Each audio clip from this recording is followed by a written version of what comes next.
Cruce Sim-Gir para producir leche en los trópicos.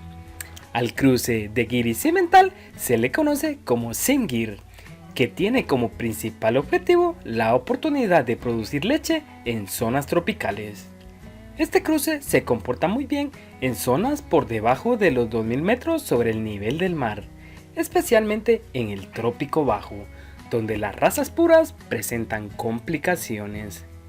Para llegar a Sim-Gir se puede iniciar con una vaca Simmental o Gir pura. Esto es indiferente según estudios.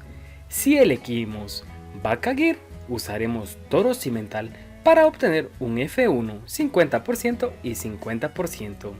A este F1 lo cruzaremos con un Gir y obtendremos 3/4 de Gir y 1/4 de Simmental.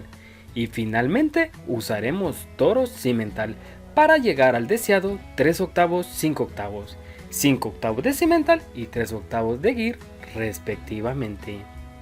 Las ventajas que brinda este cruce son la adaptación al trópico, heredado de la raza Gir, y de la Simmental se obtiene fertilidad, longevidad y sanidad de ubre, sin dejar de un lado que se garantiza la producción de leche con buena cantidad de sólidos totales.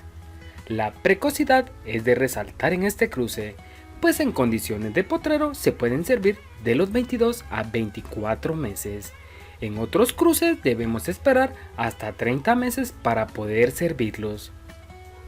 Con esto queda demostrado que la raza mejoradora y estabilizadora es la raza Simmental, muy utilizada para perfeccionar el ganado cebuino. En conclusión, cuando cruzamos animales Gir y Simmental obtendremos altas producciones de leche, longevidad y fertilidad, entre otras.